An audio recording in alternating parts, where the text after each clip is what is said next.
hasilnya juga beda kan. Nah, terserahlah kita mau pakai kacamata lalat atau kacamata lebah. Bagi orang beriman sebetulnya tidak ada masalah dengan wabah dan sebagainya, karena tahu bahwa setiap kejadian itu terjadi dengan izin Allah dan pasti banyak hikmahnya. Maaf. Untung jarak jauh ya, jadi aman. Coba kalau kita deketan sudah bubar nih pengajiannya. Nah, sampai di mana tadi ya? Jadi lupa ini. Oh, jadi lebay, lebah. Baik, lanjut ya. Berikut ini 5 kiat di dalam menghadapi perubahan apapun, persoalan apapun. 1. Resep yang pertama dalam hidup ini adalah hati yang selalu siap menghadapi yang cocok dan menghadapi yang tidak cocok. Jadi jangan siap hanya untuk yang cocok, karena yang menentukan segala-gala itu bukan kita. Sedia payung sebelum hujan, siap hujan, siap tidak hujan, lebih tenang dibanding yang tidak menyiapkan payung. Benar? Jadi kita ini boleh punya keinginan harus, boleh punya target harus, tetapi kita harus siap menerima kenyataan bahwa hidup ini tidak akan selamanya sesuai dengan keinginan. Tugas kita itu meluruskan niat, menyempurnakan ikhtiar dengan benar, dan pasrah kepada Allah untuk dipilihkan yang terbaik. Nah, jadi karena mustahil semua keinginan kita akan terjadi seluruhnya, mustahil. Karena akan bentrok dengan keinginan orang lain. Contoh saja nih, Bapak Ibu mau sehat tidak? Mau. Kira-kira orang sedunia mau sehat tidak?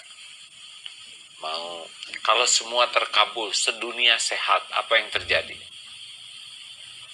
Nah, kan dokter saling menyuntik, dokter gigi saling mencabut, apotek tutup, rumah sakit, fakultas kedokteran, farma. Oh, terlalu banyak orang yang jadi menderita gara-gara sehat semua. Sakit ya, silahkan sekali-kali sakit. Karena kadang-kadang dengan sakit kita dapat ilmu yang banyak. Bisa tahu orang yang baik, bisa kita evaluasi penggunaan kesehatan. Jauh lebih bahaya yang sehat tidak sadar daripada yang sakit jadi sadar. Benar? Banyak yang sehat jadi ngaco. Preman itu ngaco karena sehat. Coba preman stroke kan susah jadi premannya. Jadi jangan berburuk sangka kepada sakit. Nah, Bapak Ibu, ada orang yang minta jodoh. Kemudian dia keluar dari rumah, dan doa tuh. Ternyata yang datang anjing betina dan menggigit betisnya. Dia heran, ya Allah, saya minta jodoh, kenapa yang datang anjing betina? Dibawa aja ke dokter, kata dokter lukanya agak berat nih. Bagusnya ke rumah sakit, di rumah sakit. Ternyata lambat laun tahu rahasia takdir, perawat jodohnya. Nah, jadi digigit anjing tuh jalan terkabulnya doa, tapi kita sering tidak sabar. Menganggap digigit anjing musibah, padahal dari digigit anjing terkabul doa dia karena jodohnya perawat. Supaya ketemu dengan jodohnya digigit anjing dulu. Tapi bukan berarti bapak-bapak yang digigit anjing langsung syukuran ya. Beda-beda takdirnya. Pulang kantor digigit anjing langsung alhamdulillah mau punya jodoh lagi. Enggak juga ya, tiap orang punya takdir masing-masing. Juga yang belum punya jodoh tidak usah nyari anjing ya, karena tiap orang beda-beda garisnya.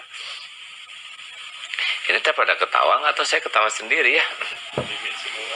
Oh, di mute ya. Maaf. Aduh. Emang agak-agak kurang enak juga saya ngebodor sendiri, ketawa sendiri ya. Tapi nggak apa-apalah, zaman Zoom begini bisa dimengerti. Harusnya dibukalah bangsa 5, 10 ya, yang sepi. Halo, operator bukalah 5 supaya saya punya kawan, jangan terlalu ketawa sendiri begini.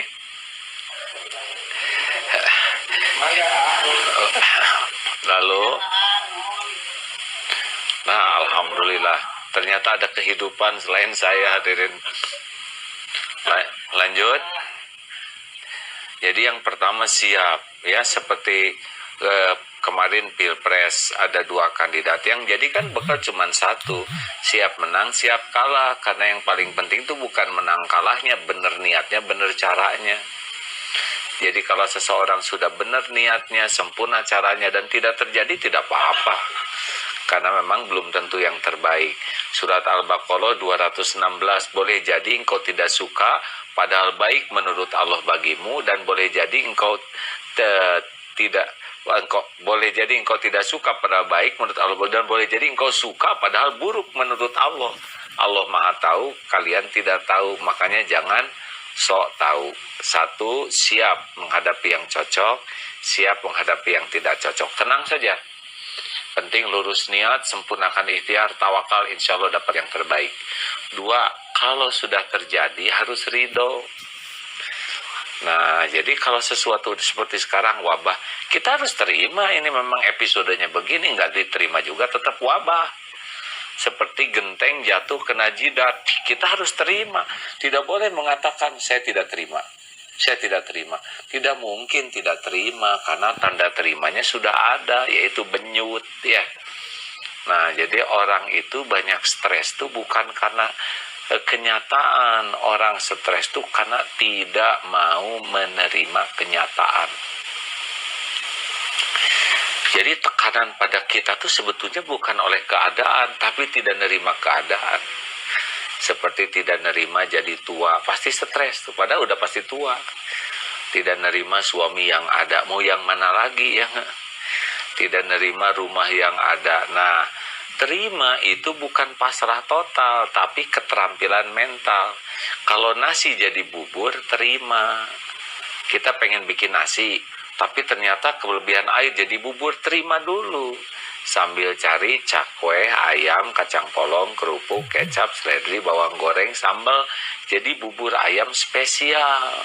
Terima ini sekarang wabah. Sambil gimana dalam wabah ini berkuasa. Sejujurnya dengan ada wabah ini, waduh luar biasa Pak. Menjadi luar biasa efektif menggunakan waktu. Yang dulu tidak pernah punya waktu untuk belajar, sekarang sehari ceramah 3-4 kali, cukup dengan duduk begini efisien sekali. Dulu harus pergi dulu di jalan macet 2 jam, sampai di sana macet lagi. Paling sehari cuma 2 tempat, udah gitu kehilangan waktu belajar. Sekarang waktu belajar bisa maksimal, waktu ngurus keluarga maksimal, dan terjadi dengan adanya wabah ini. Jadi monggo silahkan yang menderita dilanjutkan penderitaan.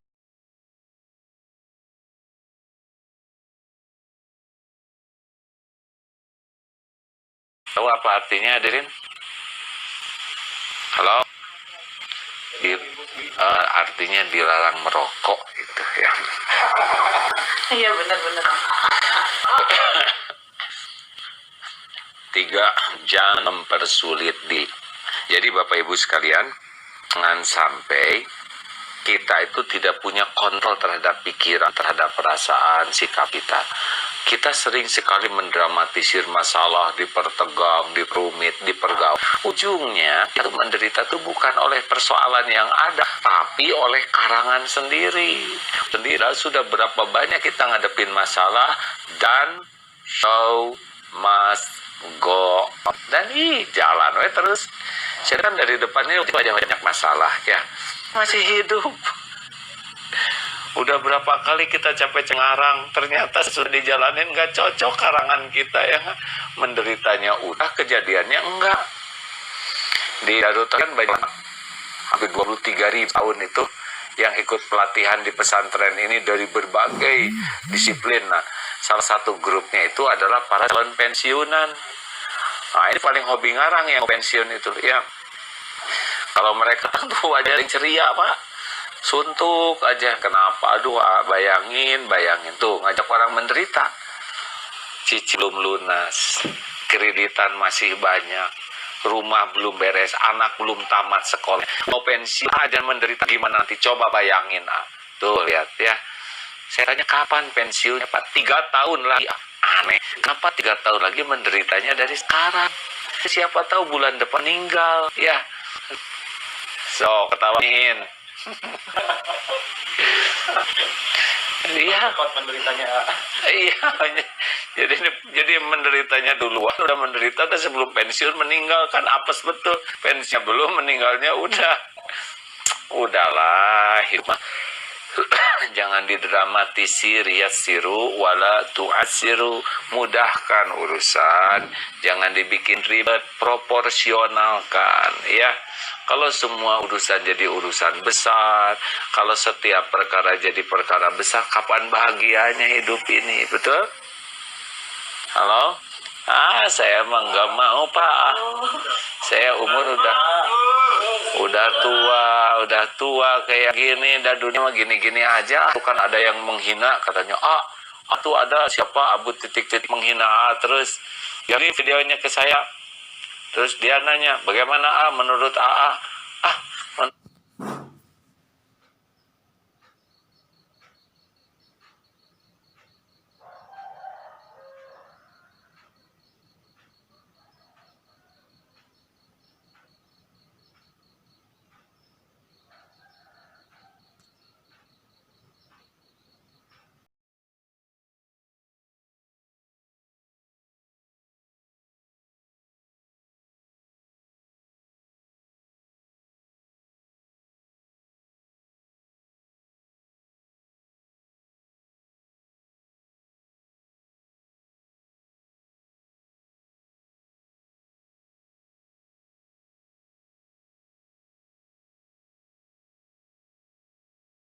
Sederhana sekali kiat-kiatnya, tapi memang masuk langsung ke dalam relung hati. Jadi memang pesan-pesan AA ini khasnya sederhana ya. Dulu kayak 3M misalnya ya, sampai sekarang ingat ya.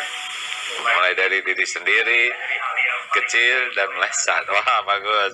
Nah ini tadi 5 kiat yang simpulkan sebuah siklus yang mulai dari hati yang selalu siap, karena kadang-kadang bisa jadi bagus, bisa jadi nggak bagus, tapi harus hati selalu siap. Kalau udah terjadi begitu, mungkin nanti yang nanya banyak yang ini Pak, ini yang nggak itu yang mungkin banyak yang nanya. Yang ketiga, harus bisa mengendalikan, jangan mempersulit diri, jangan mendramatisir. Jadi jangan sering nonton drama Korea ya, dramatisir. Yang keempat adalah evaluasi diri muhasabah. Yang paling penting, yang mungkin kita selalu lupa adalah yang minta tolong Tuhan, karena memang Allah yang Penguasa dan pemilik segalanya. penguasa, ya pemilik segalanya. Nah, Bapak Ibu, kami persilahkan, sebelum nanti kami persilahkan juga ada pertanyaan online yang sudah masuk. Jadi ini yang join banyak sekali. Saya kasih tahu sama panitia di atas 1.000 ini join di aplikasi Zoom dan juga di streaming YouTube, Pak.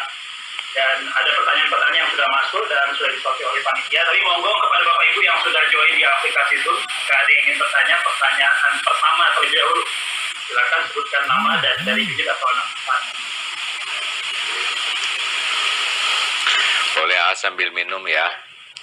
Ya, mangga. Silakan. Oke. Kalau nggak ada, ini ada yang sudah disortir, jadi banyak sekali pertanyaan yang masuk, tapi ada 5 yang sudah dipilih. Pertama mungkin Pak Sumarno dari UIW Nusa Tenggara Barat, apakah join Pak Sumarno di sini? Pak Amin, join Pak Amin. Silakan Pak Sumarno, pertanyaannya kepada AA.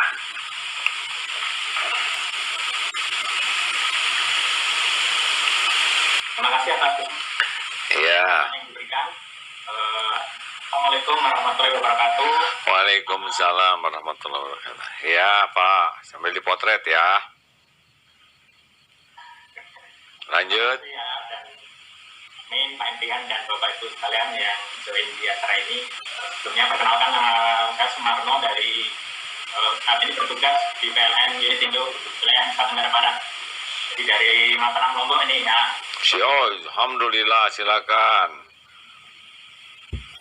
Jadi pertanyaan kami dalam kondisi pandemi COVID saat ini yang belum jelas berakhirnya ini kan layanan listrik sangat penting ya bagi masyarakat. Dan tadi sudah disampaikan juga oleh Bu Sofi di sesi sebelumnya, PLN menyiapkan tahapan menuju new normal, di mana skema kerja disiapkan, protokol, sarana. Nah, ini pertanyaan kami justru di sisi para pegawai, bagaimana upaya menjaga motivasi, semangat, loyalitas para pegawai ini, yang khususnya di garis depan pelayanan. Di NTB ini jumlah pegawai ada 900.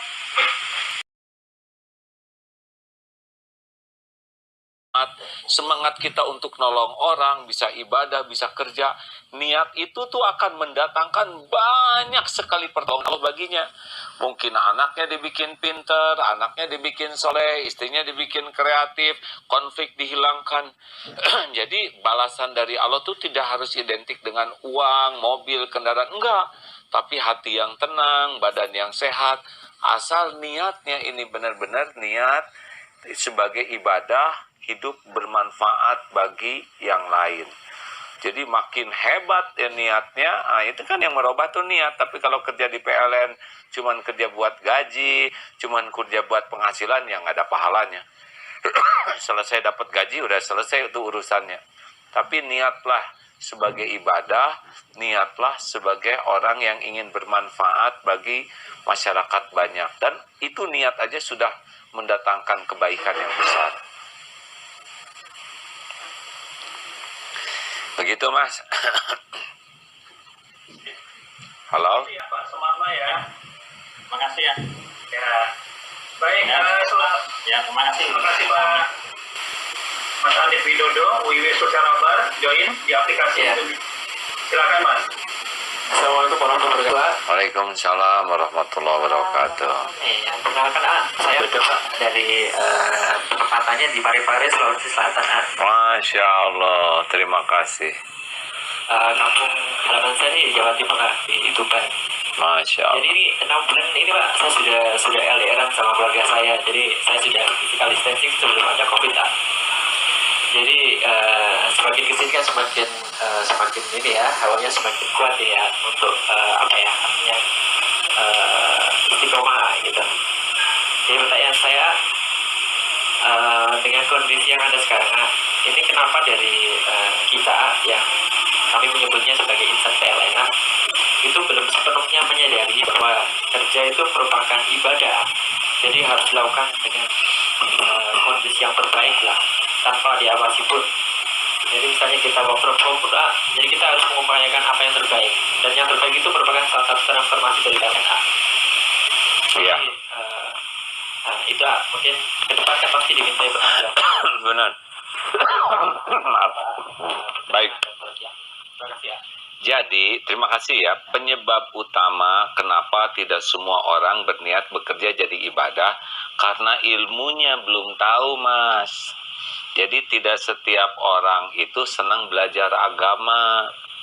Kalau tidak belajar agama dengan baik, dia tidak akan kenal siapa Tuhannya, tidak akan mengerti untuk apa semua aktivitasnya. Baru lihat tuh dari orang Korea tadi, sebetulnya di Korea tuh banyak yang bunuh diri karena mereka dipacu untuk berprestasi, jadi stres semua, dan mereka tidak tahu untuk hidup tenang. Nah, dia seorang Korea yang sudah mualaf mengatakan, sesudah saya mengenal Islam, ternyata hidup ini simple. Karena bagi saya hidup ini, wa ma khalaqtul jinna wal insa illa liya'budun, tiadalah sekali-kali kuciptakan jin dan manusia kecuali jadi ibadah kepada Allah, untuk mengabdi